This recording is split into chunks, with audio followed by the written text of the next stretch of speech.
Hi guys, welcome to Hindi tag videos. मैं फैज़ल और ये मेरे जावास्क्रिप्ट का फोर्थ वीडियो है जिसमें हम डिस्कस करेंगे ऑपरेटर्स।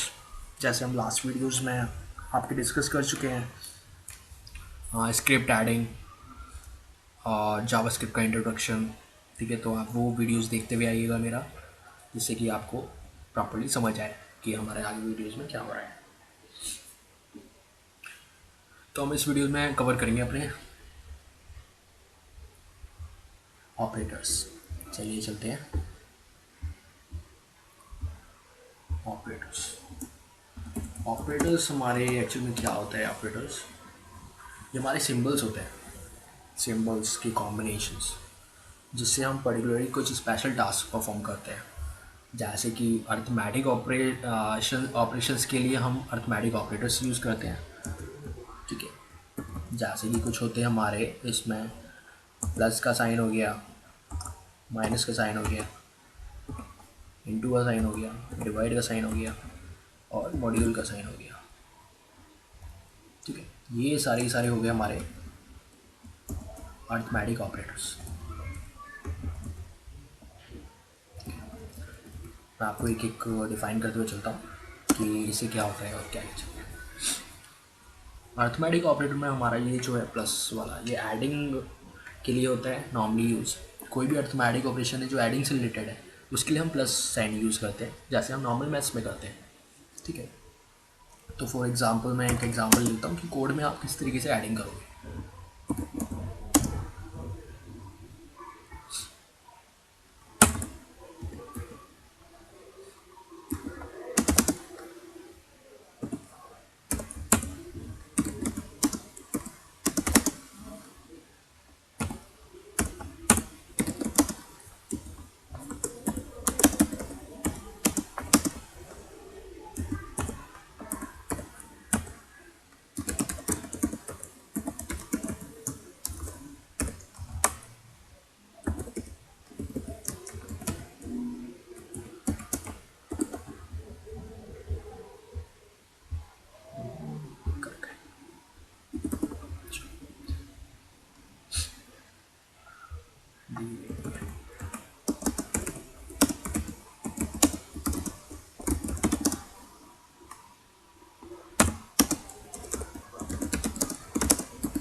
ठीक है, ये हमारा नॉर्मल एडिंग का एक एग्जांपल है, जिसमें हमने वेरिएबल ए के अंदर एक 7 वैल्यू डाला, वेरिएबल बी के अंदर हमने 6 वैल्यू डाला और इन दोनों को प्लस किया। अर्थमेटिक ऑपरेटर जो हमने यूज़ किया है इसमें प्लस यूज़ किया है। ठीक है, एडिंग के लिए जो होता है, तो ए प्लस बी किया, सम के अंदर वैल्यू स्टोर करवा लिया। तो सम के अंदर एक्चुअल वैल्यू इस वक्त 13 है, तो हमने ये रिजल्ट शो कर दिया, sum of two given numbers is 13। ठीक है, इसे एक्सटर्नली हमने ऐड किया था, जैसे हमने अपने लास्ट वीडियो में, तो हमने ये नॉर्मल ऐड कर रखा है। तो स्क्रिप्ट हमारा लोड हुआ और ये स्क्रिप्ट हमारा रन किया था और ये हमारा हमारा 13 शो कर रहा है। तो हमारा एक बेसिकली एडिंग का एग्जाम्पल है।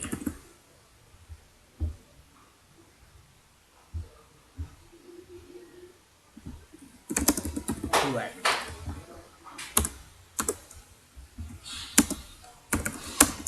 टू सब्ट्रैक्ट, नॉर्मल सब्सट्रैक्शन उसके लिए। तो इसमें मैं 7 माइनस 6 कर देता हूँ, सिंपल, रिजल्ट हमारा 1।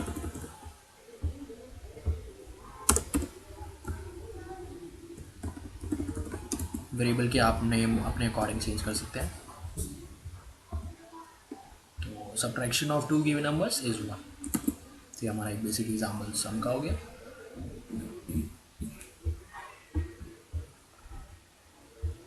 दूसरा हमारा मल्टीप्लिकेशन का,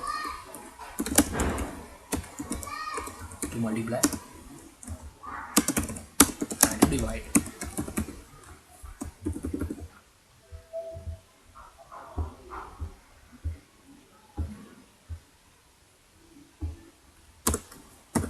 मल्टीप्लाई किया 7 6 42,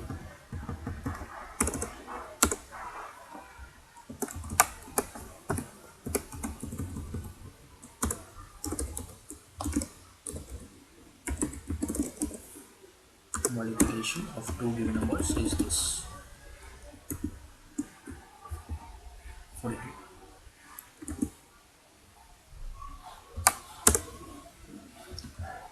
आप इसे डिवाइड भी कर सकते हो, डिवाइड लगाया 12,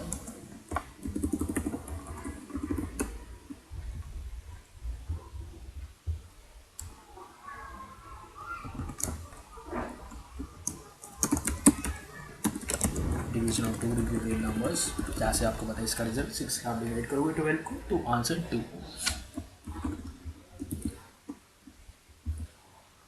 division of two given numbers is 2। ठीक है, तो ये हमारा रिजल्ट है नॉर्मल इस केस में, डिवीज़न के केस में जो हमारा डिवाइड करने के बाद रिजल्ट आता है। अगर इसी केस में हम निकालना चाहते हैं रिमाइंडर, जो हमारा नीचे की साइड में रिमाइंडर बचता है कि वो पार्ट जो पार्ट डिवाइड नहीं हो पाया, ठीक है, और उसका वैल्यू हमारा जो डिवाइज़र होता है उससे कम होता है, तो हमारा रिमाइंडर कंसिडर होता है। जैसे कि आप डिवाइड करोगे 3 को 2 से तो हमारा रिमाइंडर जो बचता है वो 1 बचता है।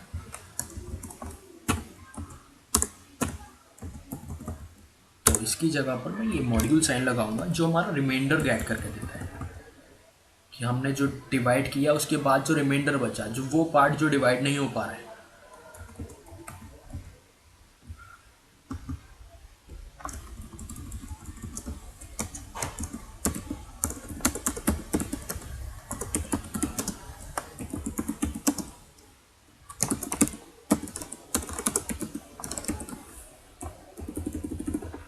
क्या रिजल्ट हमारा शो करता है 1।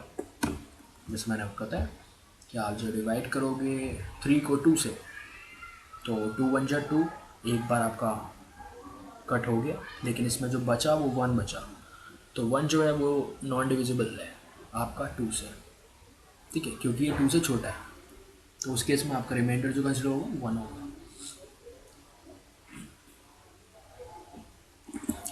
तो ये इस केस के लिए आपका मॉड्यूल्स है।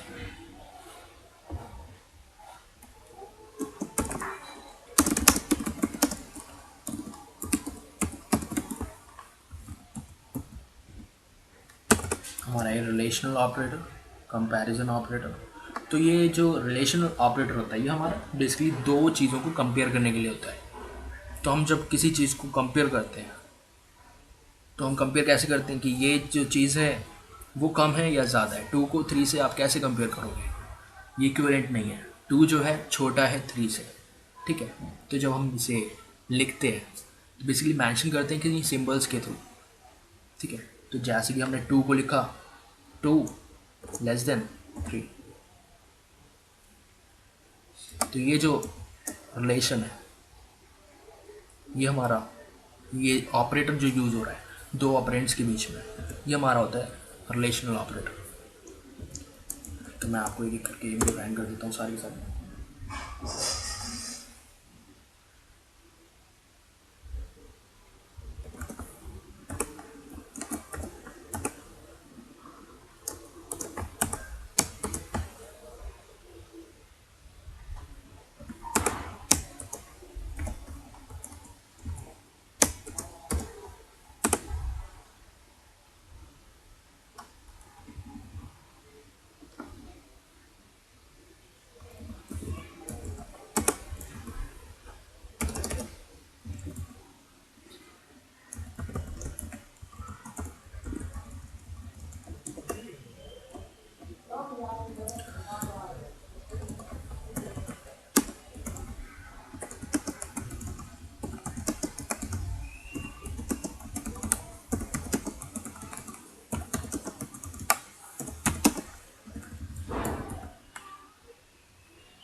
तो ये हमारे बेसिकली 7 रिलेशनल ऑपरेटर है जो हम बेसिकली यूज़ करते हैं।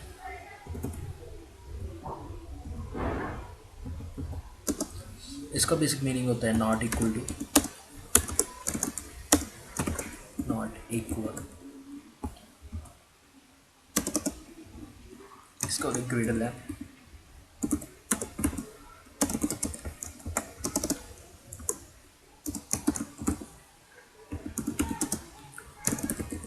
greater than or equal, less than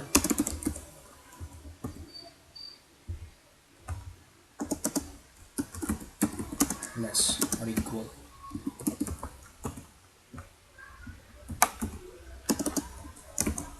equal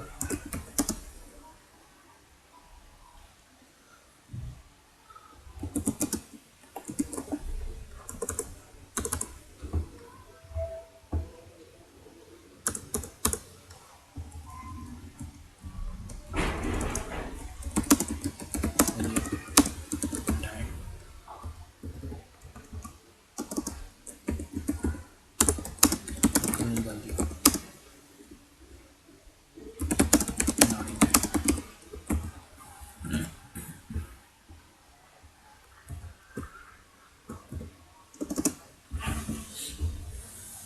तो हमारा ये नॉट इक्वल टू बेसिकली क्या चीज़ करता है। नॉट इक्वल टू हमारे चेक करता है कि ये जो चीज़ है ये हमारे बराबर है या नहीं है। जैसे for example a not equal to 3 या 6, इसका आउटपुट क्या होगा कि 2 नॉट इक्वल है 6 के, यानी कि ट्रू। 3 नॉट इक्वल टू 3, ये स्टेटमेंट फॉल्स है क्योंकि 3 तो इक्वल है 3 के। 3 नॉट इक्वल टू कैसे हो सकता है 3 के, तो ये फॉल्स।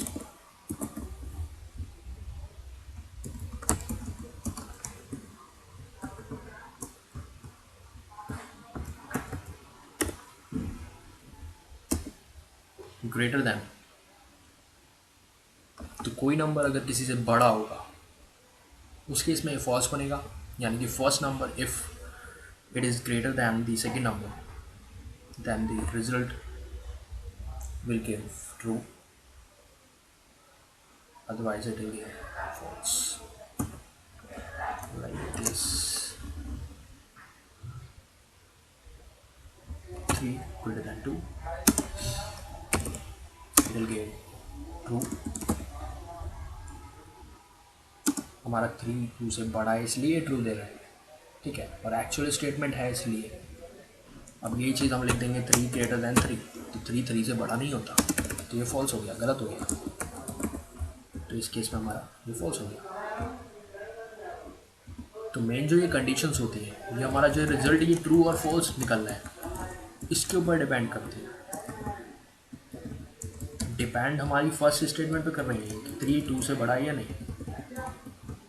और जो रिजल्ट निकल रहा है उस पर ऑपरेशन परफॉर्म होते हैं।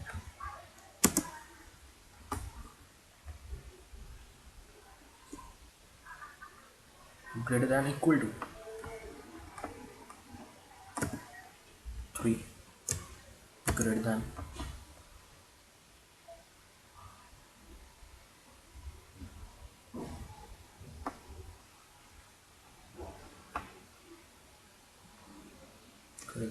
Equal to 2। तो ये दो कंडीशन चेक कर रहा है, या तो ग्रेटर दैन होना चाहिए, या तो बड़ा होना चाहिए, या फिर इक्वल होना चाहिए। तो 3 ग्रेटर है 2 से लेकिन इक्वल नहीं है, तो ये वाला नल करता हुआ जो आपका जो फर्स्ट वाला ऑपरेटर है इसके बेसिस पे है। ये दोनों कंडीशन इसने चेक करी कि 3 या तो 2 से बड़ा होना चाहिए या फिर 3 2 के बराबर होना चाहिए। तो 3 2 के बराबर नहीं है, 3 जो है 2 से बड़ा है, तो एक केस में ये कंडीशन ट्रू हो गई। तो इस केस में जो रिजल्ट होगा वो ट्रू हुआ, यानी कि इसने दोनों कंडीशन चेक करी, इसमें से दोनों में से कोई भी अगर ट्रू है तो ट्रू है। और एक एग्जांपल लिया हमने 3 ग्रेटर दैन इक्वल टू 4, तो ना तो 3 4 से बड़ा है, ना 3 4 के इक्वल है, तो इसमें आउटपुट जो हुआ हमारा फॉल्स हुआ। Similarly like as greater than, अब हमारा ये लेस देन का कंडीशन हमारा चेक होता है, तो हमारा 3 less than 6 middle game true. इसका रिजल्ट ट्रू होगा क्योंकि 3 जो है हमारा छोटा है 6 से, लेकिन 3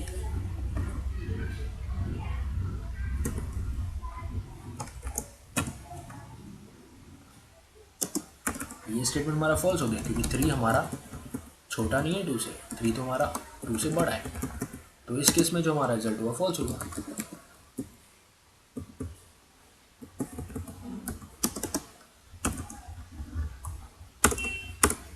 अब बता लेस देन इक्वल टू, तो ये दो कंडीशन, जैसे हमारा ये चेक कर रहा था ग्रेटर दैन इक्वल टू, ये दो कंडीशन चेक कर रहा था, या तो बड़ा होना चाहिए या इक्वल होना चाहिए।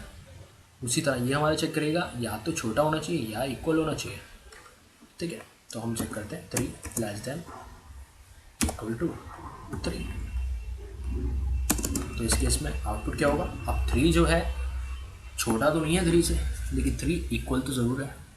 तो ये जो इक्वल वाला केस है ये हमारा कंडीशन को ट्रू करेगा। तो इसका जो आउटपुट होगा वो ट्रू होगा। Similar 4 less than equal to 6, तो 4 जो है छोटा तो है 6 से, लेकिन 4 6 से बराबर नहीं है। तो इस केस में भी हमारा ट्रू रिजल्ट हो गया, क्योंकि एक कंडीशन हमारा ट्रू हो गया इसमें कि 4 जो है 6 से छोटा है। तो बेसिक हमारे रिलेशनल ऑपरेटर यहाँ पे क्लोज होते हैं। अभी हमारा है इक्वालिटी का ऑपरेटर, रिलेशनल ऑपरेटर ये। तो ये जो मैंने लिखा है equal in value and type, तो जैसे मैंने अपने लास्ट वीडियो में डाटा टाइप्स आपको बताए थे कि डाटा टाइप्स होते हैं डिफरेंट टाइप्स के, string, integer, float, different types के। तो उस केस में आपका ये वाला जो है ट्रिपल इक्वल टू जो ऑपरेटर है, ये आपका वैल्यू भी चेक करेगा और साथ ही साथ डाटा टाइप भी चेक करेगा कि इक्वल है या नहीं है। ठीक है, अगर टाइप भी इक्वल है, वैल्यू भी इक्वल है, तो सिर्फ उसी केस में ये ट्रू करेगा, बाकी सारे केसेस में फॉल्स।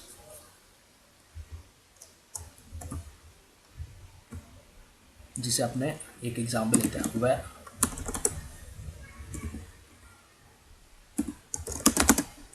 एक वेरिएबल बनाया हमने ए 3 रखा वैल्यू। अब आपको पता है कि वेर अगर मैं डबल इन्वर्टेड कॉमा में नहीं दूंगा तो ये इंटीजर टाइप है। एक वेर बनाया बी वेरिएबल बनाया, इसे स्ट्रिंग टाइप का बनाया, लेकिन वैल्यू इसके अंदर 3 डाली। अब अगर मैं इसे कंपेयर करता हूँ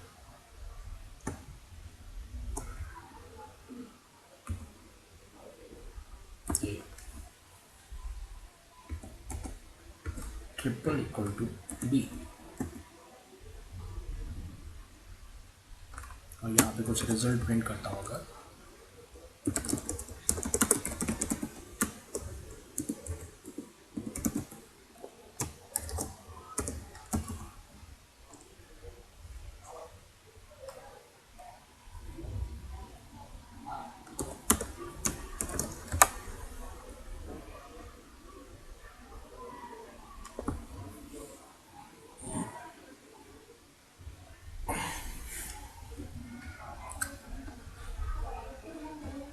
अब इस कंडीशन में हमारा क्या हो रहा है कि ए के अंदर मैंने इंटीजर डाला, एक वैल्यू 3, एक डाला स्ट्रिंग टाइप 3।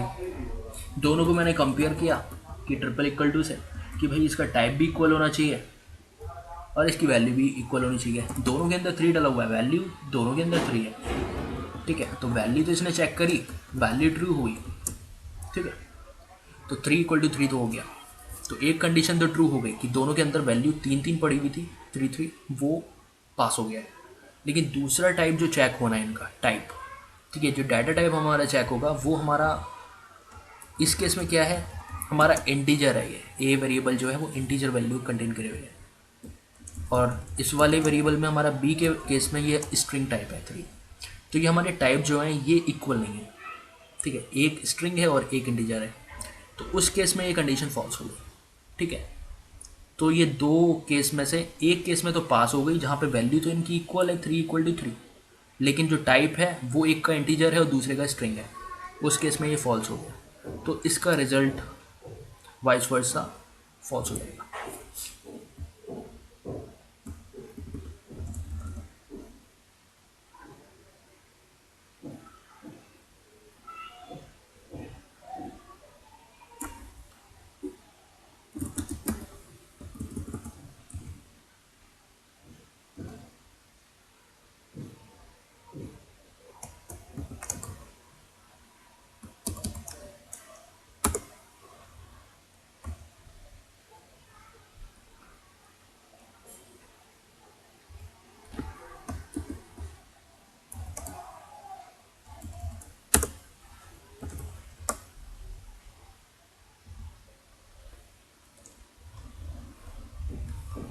और यही केस हमारा डबल इक्वल टू अगर होता, डबल इक्वल टू में क्या होता है कि इक्वल आपका वैल्यू में तो होना चाहिए लेकिन टाइप ज़रूरी नहीं है। टाइप इक्वालिटी चेक करना मतलब इस केस में टाइप इक्वालिटी चेक नहीं होती, तो खाली वैल्यू चेक करते हैं। तो इस केस में अगर मैं डबल इक्वल टू लगा दूंगा ए इक्वल टू बी, तो इस केस में ये कंडीशन के अंदर आ जाएगा, ठीक है। तो ये 3 बस एक ही कंडीशन चेक करेगा, 3 जो ए है उसके अंदर भी 3 पड़ा हुआ है, बी के अंदर भी 3 पड़ा हुआ है, बस दोनों की वैल्यू चेक करी इसने और ट्रू कर दिया, और ट्रू होते के साथ ही इफ के पार्ट के अंदर ब्लॉक के अंदर आ जाएगा ये। और जो हमारे ट्रिपल इक्वल टू था उस केस में हमारा जब तक दोनों चीज़ें इक्वल नहीं होती टाइप और वो, तब तक इस ब्लॉक के अंदर नहीं आएगा।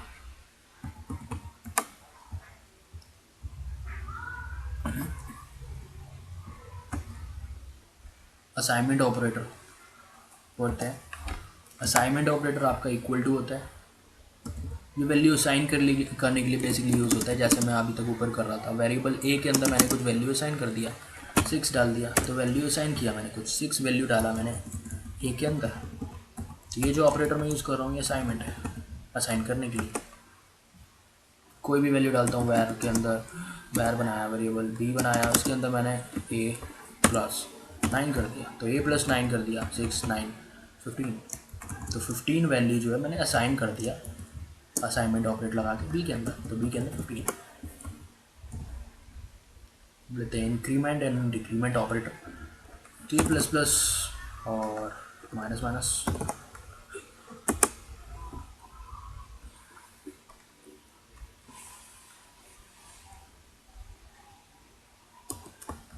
X plus plus plus plus x x minus minus minus minus x.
तुम्हारे बेसिकली ये टाइप्स हो गए, pre increment, post increment, post decrement और प्री डिक्रीमेंट। ये बेसिकली कोई भी वैल्यू है उसे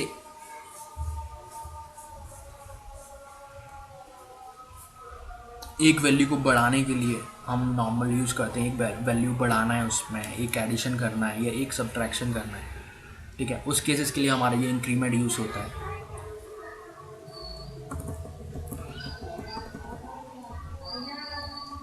अब ये जो है हमारा फर्स्ट और सेकंड, प्री इंक्रीमेंट और पोस्ट इंक्रीमेंट, ये दोनों केसेस में हमारा एक वैल्यू बढ़ा रहा है।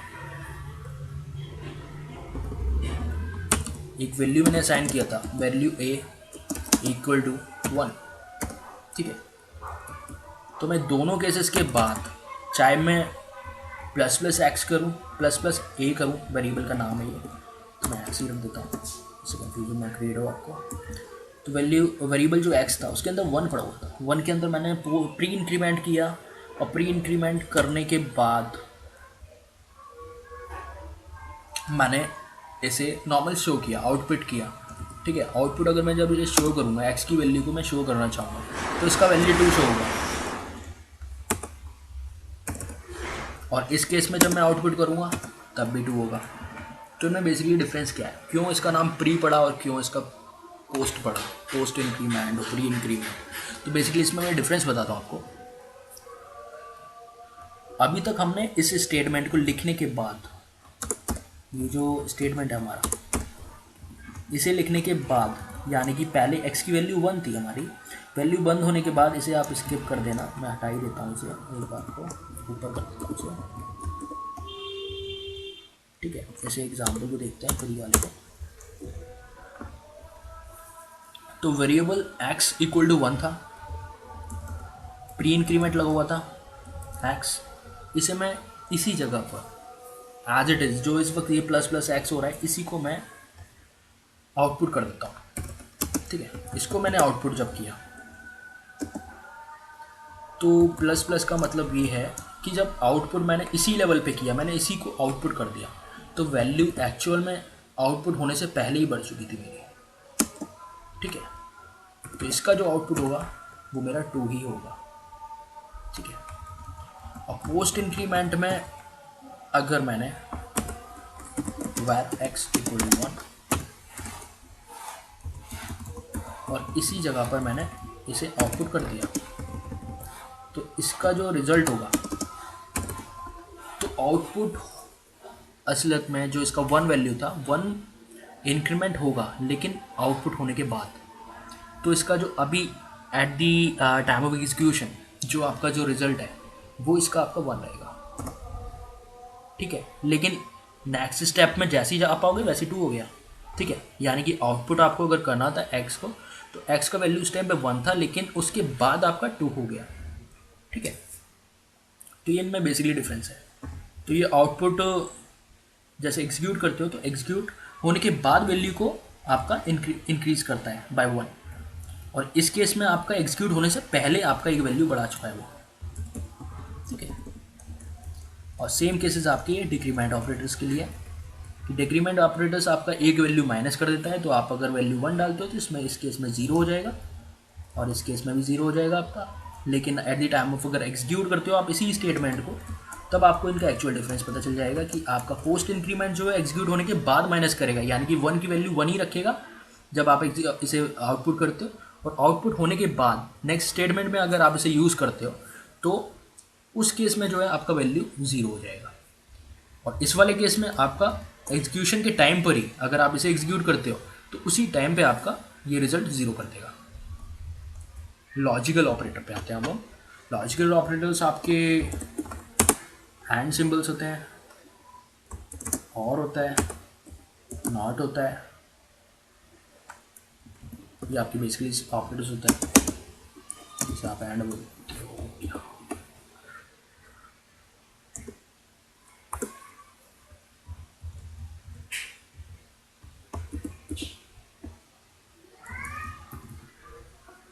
एंड ऑपरेटर हो गया,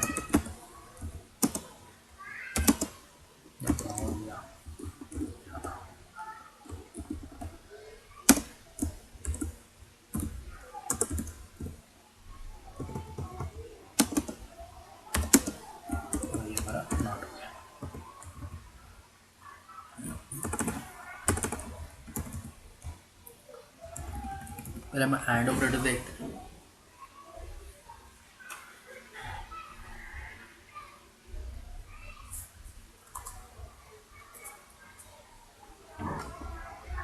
लॉजिकल ऑपरेटर से आपका बेसिकली रिलेशन होता है आपका लॉजिक गेट से, जो आपने अपने स्टैंडर्ड्स में पढ़ा हुआ, स्कूल स्टैंडर्ड।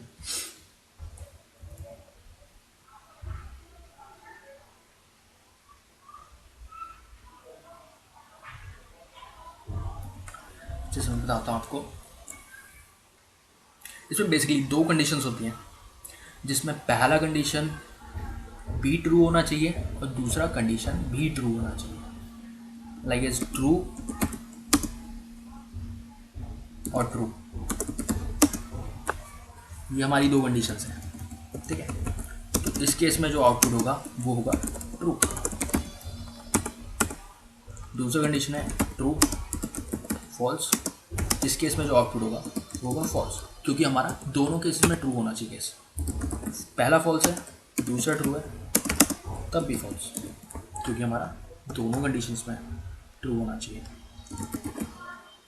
दोनों में फॉल्स है तब भी फॉल्स, ठीक है। ये हमारा बेसिक है।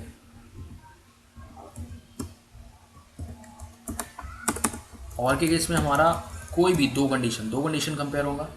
दो कंडीशन में कोई भी अगर आपका ट्रू है तो उस केस में आपका रिजल्ट ट्रू हो जाएगा, यानी कि true true equal to true true false equal to true false true equal to true चलो false false equal to false. तो और के केस में आपका अगर दोनों कंडीशंस ट्रू हैं तो ट्रू हो जाएगा, और एक कंडीशन दोनों में से ट्रू है तो भी ट्रू हो जाएगा। तो कोई भी मतलब दो कंडीशंस में अगर कोई भी एक ट्रू होता है तो आपका ट्रू हो जाएगा। और एंड केसेस में आपका दोनों में ट्रू होना ज़रूरी है, दोनों कंडीशंस ट्रू होंगी तभी ट्रू आएगा, तभी रिजल्ट वन आएगा आपका। ठीक है, बाकी जितने भी केसेस बनते हैं आपके उन सभी केसेस में फॉल्स। नॉट सिर्फ एक कंडीशन चेक करता है,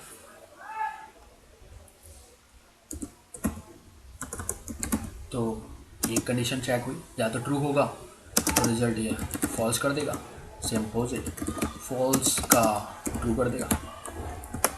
ये डिफरेंस है आपका।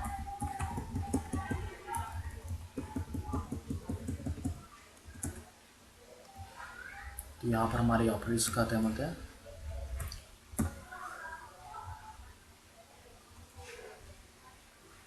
और आने वाले हमारे प्रैक्टिकल एग्जाम्पल में हम आपको पूरे के पूरे मैं आपको डिफाइन करके बताऊँगा कैसे और क्या बेसिकली यूज है डिस्क्रिप्टिव फॉर्मेट में प्रैक्टिकल करके। बाकी आपको इसमें काफ़ी हद तक समझ आ गया होगा। और इस वीडियो को हम यहीं पे क्लोज़ करते हैं। और मेरा वीडियो पसंद आए प्लीज़ आप इसे सब्सक्राइब कीजिए, लाइक कीजिए, और मैं आपको फ्रीक्वेंट बेसिस पे आपको अपडेट करता रहूँगा, नए नए वीडियोस डालता रहूँगा, अलग अलग टॉपिक्स पे डालता रहूँगा। Okay, thank you.